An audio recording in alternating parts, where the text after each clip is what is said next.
Back again. I can see some of my fans are smiling. Yes. Alright, so we're going to move very, very quickly into building inclusive churches part 2. And as I was sitting down, it just struck me that I'm going to have to change the text. We're going back to Exodus 4. You remember that was the text we used last time, and we're going to use it again. Exodus 4, we're going to read from verse 10 to 16.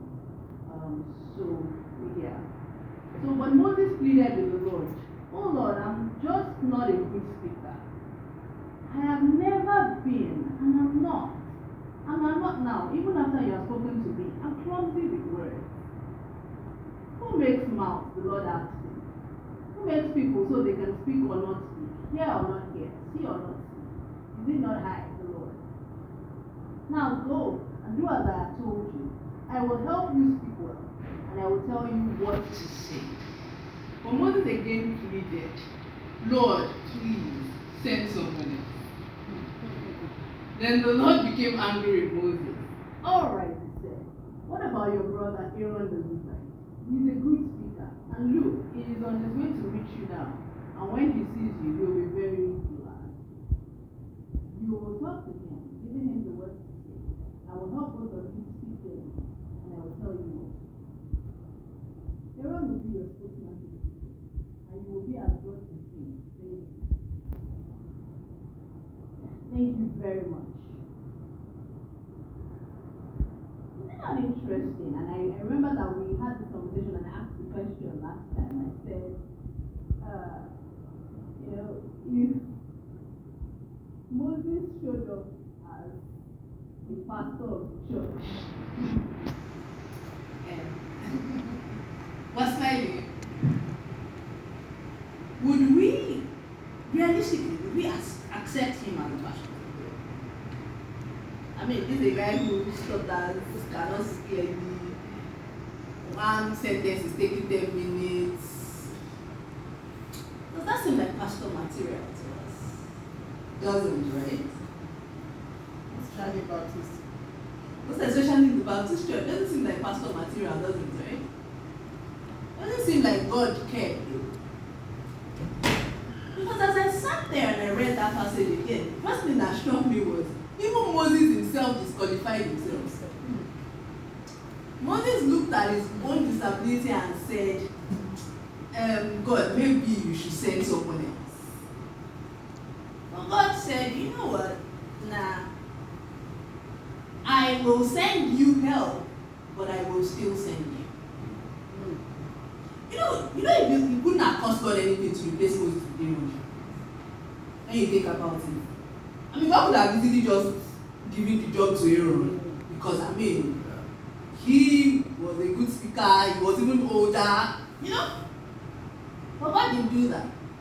God still gave the job to Moses. So, today, as we talk about building inclusive churches part 2, we're going to be focusing on participation limitations. If you remember last time we talked about presence limitations, the things that stop people with disabilities from coming into church. Now we're going to assume that we have finally removed those limitations and they are here. So they are in church, they're in church, they're enjoying the service, they come on Sunday, they come on Wednesday. But can they serve here? I'm beginning to smile. Can they serve here? Let's move. Alright, so we've already done this. We've already defined what the church is, what disability is, and what inclusion means. So let's move. Last time we talked about presence limitations. Today we're going to be talking about the second part, which is participation limitations. So let's move. Okay. So we'll look at how we can remove the barriers that keep people with disabilities from participating in church. And in my usual style, I will go church unit by church unit. Because one thing I've learned is if we lump it together, then it's nobody's job. But when we start to call ourselves out unit by unit, everybody will see where and how they about people with disabilities participating in church. Let's move. Alright, so building committees. And this, I'm always starting with you. Every time that a church is building, whether we're building from scratch, whether we're adjusting something, when was the last time we actually looked out for somebody with a disability to be part of that committee to give us the experience?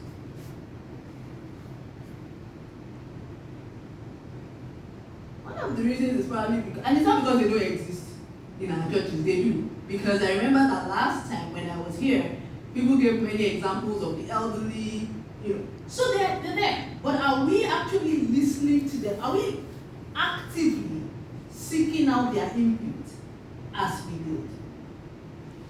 Are we actively seeking out, okay, as an elderly person in this church, what would make this church more conducive for you to be here? Are we actually asking people with disabilities to say, what do you need to be able to participate in church? Now, we'll use an example. When I used to be in ministry, my old church used to use Granby Plaza, when Granby Plaza had the hall. And if you remember that hall, it had like 5 steps in front of it. So my pastor at the time would watch me literally struggle every Sunday to get into the auditorium. Then the stage was, oh my God, it was ridiculously high. So he watched that go on, and the minute we were able to buy our own building right opposite Granby Plaza, the first thing he did was to say, we are not having a stage. I put the pulpit today, put the pulpit on the ground. We will up. He said, because I will not create a situation where this girl has to struggle to get on the pulpit. She is a pulpit minister, she needs to be able to access the pulpit every Sunday. But that was because there was lived experience, and it was interesting because everybody found it easy to do. So in a bid to create an inclusive environment for me to be able to minister, it made it easier for everybody. So for instance, when some of our other female ministers got pregnant and climbing stairs became difficult, the lack of stairs was thank God that I don't have to climb. And so when we build, are we thinking about wheelchair accessible entrances, but are we also thinking about wheelchair accessible stages? I know. Are we thinking about wheelchair accessible stages? So this pulpit. Yes. I know the Baptist church does not. I've never seen a Baptist pastor in a wheelchair. I'm thinking. I grew up here. Nah, never seen. Are we saying? Are we saying there are actually no people with disabilities that are qualified to be Baptist pastors? I'm just asking. Same thing with our children's environments. Are we saying we don't have qualified people with disabilities that could be excellent children's teachers? Let's move. Pastoral and Ministerial Council. Same thing. Because as a ministry and as a church, we've not really, we're all thinking about it. I've never really seen a pastor with a disability or a Baptist movement. We've never really thought about how we constitute our ministries. That's a pastor with disability. Now. In our association. Now. He has a blind. He's blind. Which then, the question then becomes, how have we then changed how do we still have paper bulletins if we have a blind pastor? How is he reading paper? Have we ever stopped to think about it?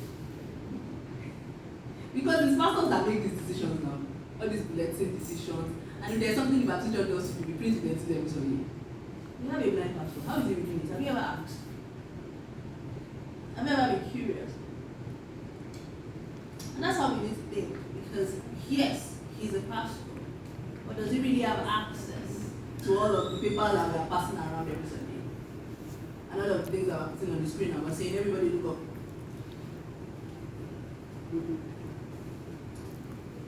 And what does that say to the younger generation that's looking say, do I have a place here? Alright, let's move on. Ushering units. Okay, so if a person is there a question? Wait, okay, yes ma'am. So let's just do a quick run through. A person on a wheelchair joins the church. They come to church every Sunday. They've been here 6 months, 9 months. Then, like the 10th month, they come to you and they're like, I want to join the ushering unit. What next answer? What would your immediate reaction be? I think I'll first be surprised. And I'll wonder how he or she will be able to serve properly. Cool. So let's start with your surprise. When would you be surprised? I'll be surprised about the mobility, depending on Yeah, the person is on a wheelchair. Yes. So then I will think of how we can incorporate in work. So I'm already thinking the person can actually serve with the wheelchair on the wheelchair and Media said they cannot hear you. So as I was saying, Yeah, you said, let's start with, you said you were going to be surprised. So I want to interrogate that surprise. What's surprising about the fact that the person on the wheelchair wants to join your shoe? I think it's the active part. That's what's going to surprise me, and the mobility. So because in the ushering department you have to move around and then consider the steps. If the person wants to move to the front, it will be a bit difficult. Except if the person stays at the door. Fantastic. Now you're beginning to think. If a person shows up and says, I want to join a unit, first that's the ushering unit, and the person is on the wheelchair. Trust me, the person who came to you knew their limitations before they came. So they don't need you telling them what they can't do. They need you working with them to find out how they can do it. Now the ushering unit is not just being at the door. I've been in the ministry enough to know that ushering does head count. I know that ushering does offering, tithe, all of the numbers. What if that person is a mathematician who just wanted to save the numbers in her life? But when the person shows up and your first reaction is, then it becomes, am I really welcome here? It's okay. So the person's on the wheelchair. What if the person is speech impaired? The person cannot speak at all. The person wants to join us sharing. You've already answered it. We'll definitely work together. We'll definitely work together. Or ask, where will you be of help? Fantastic. All right. Next. Welcoming units. These are the ones that will chase people like me. Where are the welcoming to? You know, if a person on crutches shows up and says, I want to join protocol. Protocol? Yes, I want to join protocol. What would be your immediate response? Because it's like you're thinking about it. How? Praise God. Hallelujah. I think I'll just take from what you've already said, because you must have been thinking about how to be of help. So I will ask him, in what way do you want to serve in protocol? Then we'll kick it off from there. What would be your own immediate response? With this lecture that you've given me, Before the lecture. I'll be surprised. I'll be like,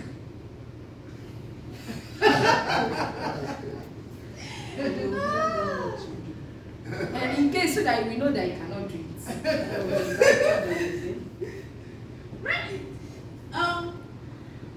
I hope that we're seeing how just by our automatic assumptions we keep people out. Because whether you like it or not, we all read the rules. We all do it, right? When we get into a new place, we read the rules. We kind of see if we feel like we're welcome here. And when it doesn't seem that way, That's how we lose people. So if somebody on the wheelchair says, I want to join your welcoming team, how's that going to fly? Because now this is welcoming, first time Martins. What's the biggest issue? What's the biggest issue with that? Does anybody have a problem? What's the biggest issue with the person on the wheelchair in welcoming? Because welcoming is first timers, guests, all of that. What's the biggest issue? Because the impression of the people that are coming into the church. Yes. I needed somebody to see. See, so you're worried about what? Okay, she wanted to say something. No, I didn't hear what you said.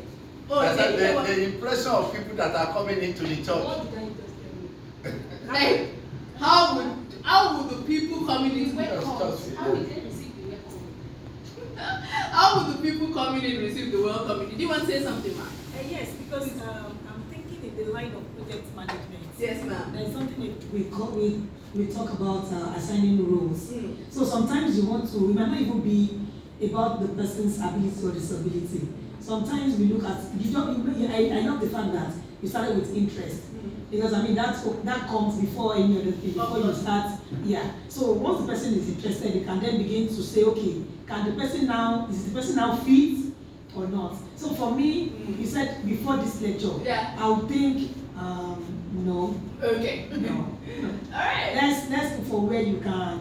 But since you've spoken to us, we know better. So yes, the big thing would be we would think, how will people on the outside perceive it? In fact, that was where I really wanted to come in, that part of our action is that attraction. Right. And so we want to put people who will be able to attract people. Fantastic. But are you aware that having someone with a disability in your welcoming team could actually be the biggest attraction? Yeah, That's because been actually God. because the people that half the time people come to church and almost everybody knows somebody who's disabled. Almost everybody sometimes who has a family member who's sitting there, but their family member is not coming to church. And then they come to church, and the person that welcomes them is a wheelchair. The first thing that says to them is, okay, looks like my whole family is welcome here. And so, while we are trying to image manage for Christ, God wasn't managing his own image with Moses. Like I said, he could have given that job to you. Because even Moses said, God, give somebody else. So he could have said, this person that said it no one. So let me give somebody else. But he didn't image manage. He still put Moses before Pharaoh and before the children of Israel. God doesn't make mistakes. Next slide. Now, prayer team. Everybody can pray. So, prayer team, people that have excuse. Anybody shows up, they should be able to join. Yes. Alright? Okay. But now let me throw a wrench into prayer team. It's time to lead Sunday morning prayer. But there's a hearing impaired person in your prayer team. Does he ever get a chance to lead that Sunday morning prayer, or will just leave him in the backyard? People are praying for us and that.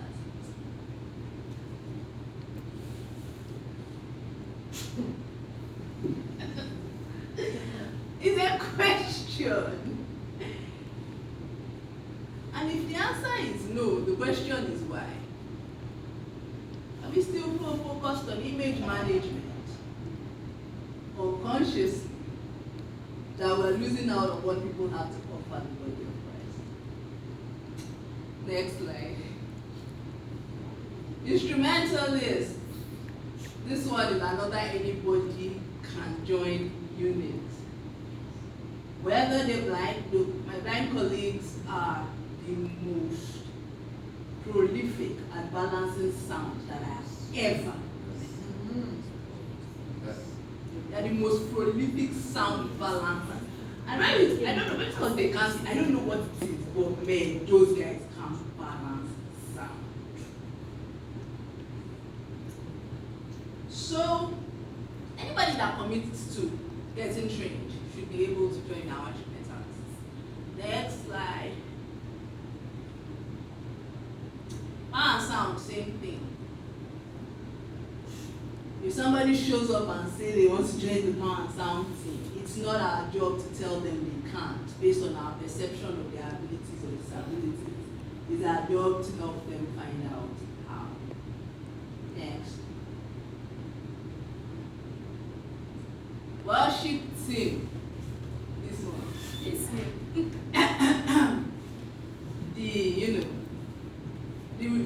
the premier church facing department.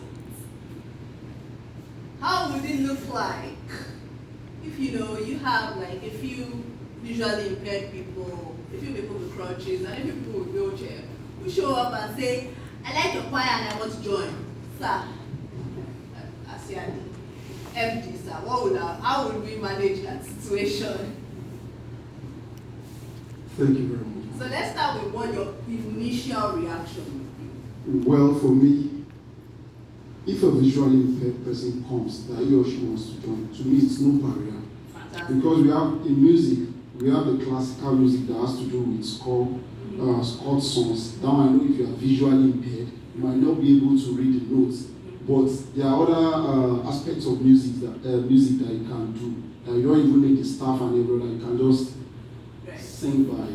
Yeah. Thank you. Right.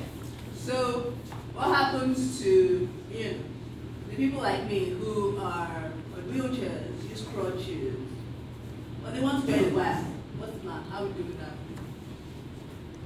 Well, for me, I think that's not an issue because God is not. We are not compelled to adopt a particular position when leading people to God. I can be seated. I've seen people on maybe that can't walk and they will sing right on their seat. Even for the people that are not physically challenged, if you are familiar with this program, Shekere, they all adopted a sitting position. That doesn't have anything to do with their. Fantastic. Yes, accepted. Let's move on. I will come. Worship team, hold yourselves. I'm coming back to you. No, because those are my people. Coming back.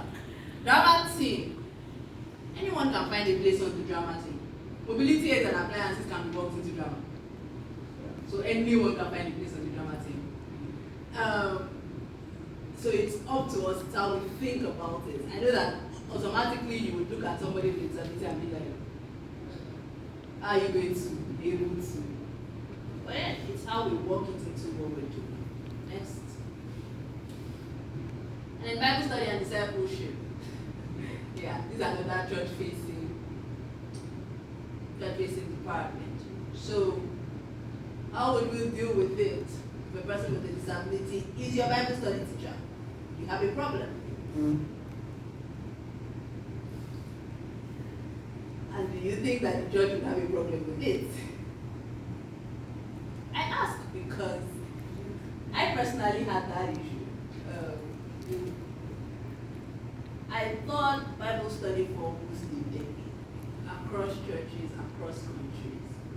And all my pastors, I remember them having to answer questions from their orders at the top every single time.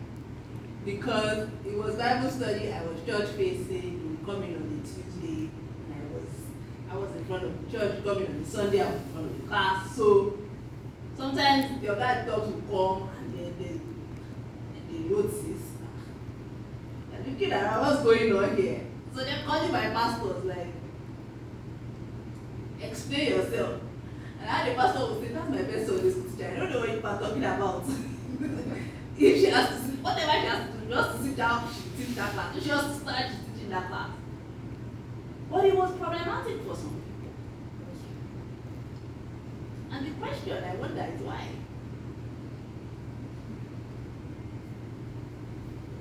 There should be. We deal with image. So it's image management. Yes, image management. It's even the first teaching actually that has changed even our own orientation. So it's easy to quickly Adapt now. Yeah. In fact, it has really changed our orientation. Yeah, because it's image management. But we're image managing more than God himself. I'm serious. Okay, so let's move on. Media. This one is easy because it's behind the scenes. Anybody can literally do media because you don't even really see them. They're the ones, nobody really sees them. They're once they enter that media room. We just know that they're changing things and things are changing on the screen. We don't even see who's changing it. So you don't even know whether the person is changing it is usually pen, career, whatever. You don't know. So media is a fantastic place for people to serve. Next. Sanctuary part. So I show up exactly about sanctuary and I say, I want to help. Somebody's about to say,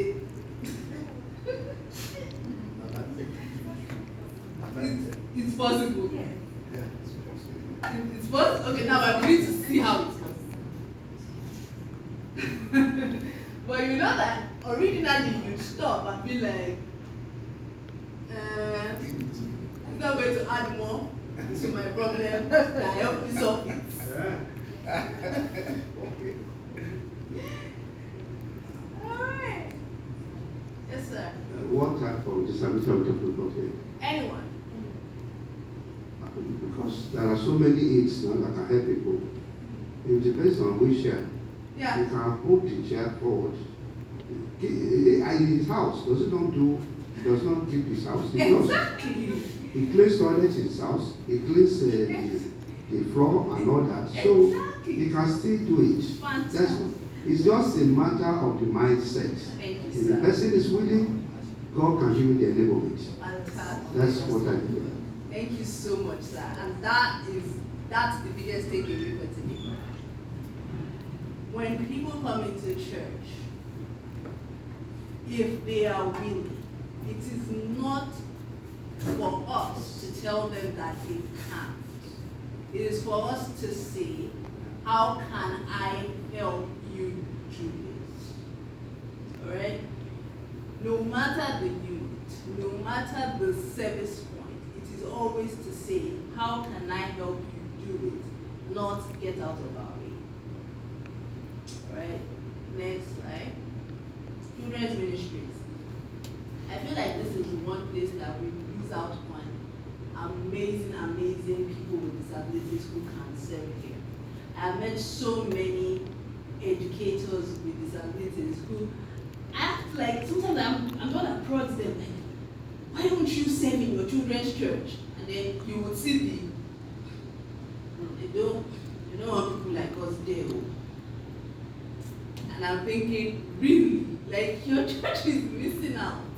Because, again, we're too busy trying to image manage instead of thinking about how much our children can learn, not just from what is being taught, but from actual, the presence of difference in their midst. Because how else do you teach empathy, you teach fairness, than actually showing it to children from as early as the age of 2? Next slide. And we've already said this, welcoming and follow up. If we will let people with disabilities serve in our welcoming and follow up teams, the speed at which we will grow our churches will astound us.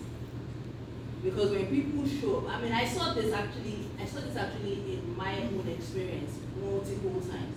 People would walk up to me in church after service. You know that thing we call fellowship after fellowship. People walk up to me after service. Now that I see you every Sunday, so I have this cousin. Is that here? I have this cousin. I have this sister. I have this brother. And then people start being, do you think I can bring her to church? course you can bring her to church. Don't you see me here? That's the same thing with follow-up. Because sometimes it's when you go and do follow-up with people's houses that you actually know what's going on. Because you haven't seen anything except what they show you when they come on Sunday. But when you go to their houses to visit them, that's when you realize, oh, maybe somebody even has an elderly parent, or or even just a disabled sibling that's not living in the house. And that just helps us to even plan our care. Because we have our care ministries, but because we're not even taking the data, we don't know how many people in our congregation or their family members who have disabilities. We're not able to plan for how we are reaching them pastorally and even materially. So it's important that because representation is powerful. When people see somebody that looks like them, it then says, okay, maybe I'm not alone. And then it opens the door to more. Next. Alright. Our welfare will be more impactful and targeted because nothing beats lived experiences and voices in planning intervention. It's always interesting. Every time people talk about, oh, we need to showcase the disabled, you hear things like, oh, we should give them food. Or you hear things like, oh, we should buy them wheelchairs. And then people like me was sitting there looking at you like, are you for real? Are you for actual? Are you really for real? You think that rice and curry is the biggest problem you have? But when you then have somebody with a lived experience on your welfare team that's able to say to you, oh, the thing that would make the most impact if we thought about how we can use transportation to and fro from church for these people every Sunday and every Wednesday. That would be a better welfare service than rice and curry. Because they actually want to be able to be field service, but the lack of access to transportation, accessible transportation is keeping them out. You wouldn't know that you would have spent that money on something that would not really serve the need. Moving on. Right, building an inclusive church is every member's job. We all have a role to play. And I will close by telling you this short story about how I ended up in active ministry. So if you know, I grew up in the Baptist church. My parents were active leaders in the Baptist church. And as early as Sunbeam, I was very, very blessed to be in an inclusive church as a child. So as early as Sunbeam, I was doing SWOT drill. As some teacher knows, you can't walk so. Where's the chair? Put her there. That girl's going to win. That girl's about to win parish Sunbeam for us. What do you mean? SWOT drill, yeah? That's the best that I really need for this parish. Give me a chair. So it was okay as far as Sunbeam was. By the time we got to teenage church, image management became more important. So I just dropped out. And it was easy to drop out and just continue living my life. And then I got into the university. And since I had dropped out since teenage church, there was no need to, just be going and be doing, do the service, close benediction, you go. And I was doing that up until my fellowship president at the time, she was walking past my room one day and she heard me singing. I did not even know that she heard me because I was backing the door and I was just doing my thing and I was just singing. And she looked in and noticed it was me and she was like, really? So this talent was there and this girl is just coming to fellowship and leaving. So the next day she calls me and she's like, Pastor Toby of God. Good afternoon. Good afternoon, Pastor Toby. She says, are you fighting with us? I said, fight there. Stop fighting anybody. She said, why are you not using your talent for the Lord now? I looked at her and was like, Ma? She said, I heard you singing yesterday. Why have you not joined the choir? I said, Ma, see. It's not for people like me because I can't stand and I can't stand for a long time. She said, we need your voice, we don't need your legs. He said, if you will commit to work as a training, I'll get out with the choir, I will give you a chair. I said, really? She said, yes. And so I was like, what are the changes now? We can do that. And the interesting part was, she did work it out, and they were actually willing to give me a chair, but I never needed it, interestingly. And as a result of that one person helping me find a way to join the choir, I became the minister instantly. And that's why inclusive churches matter to me. Because you never know what you will unearth by creating an atmosphere that gives everyone a chance to try and a chance to serve God with the gifts that they need. So I started out in the choir, which is why I said, God, coming back to you.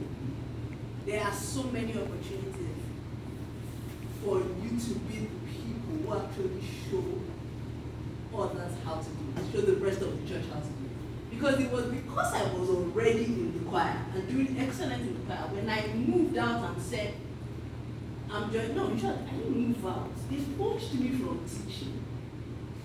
The head of teaching came and said, hey, it's head of choir. I want to collect all of your members. I'm coming to take this sister, I want that. But you see, because choir had done it well, no other head of unit was scared. No other head of unit was now thinking, how will she? Choir had shown them that it was possible. So it was now a function of whoever can take her first. And that's what we do. Because you see, the confidence then carries. We say it all the time. The biggest training ground for talent is the church. But if the church is not letting people with disabilities participate, you are also not helping the world to grow talent. And most importantly, we are sleeping on the talent that God puts in people with disabilities for the church and for the world. Thank you. Any questions?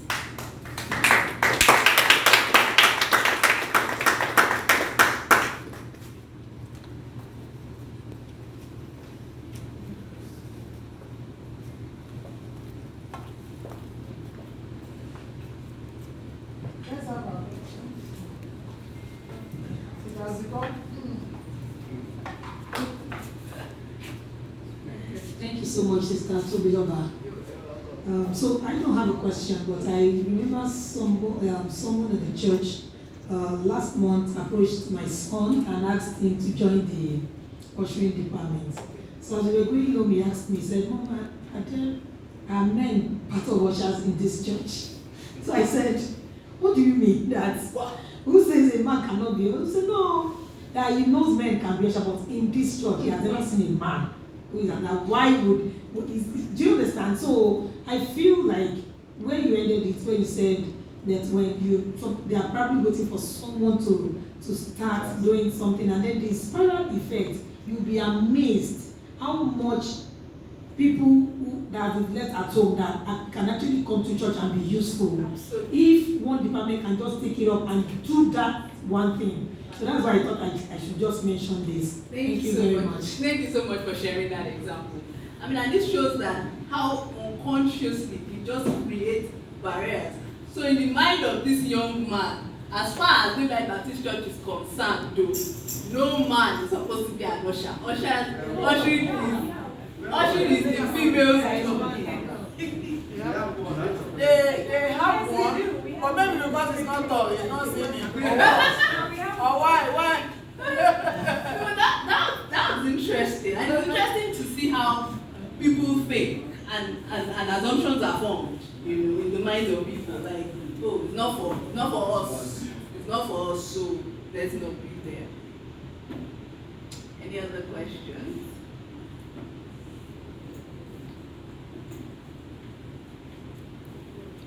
All right. We do not have any other questions. Thank you so much for having me.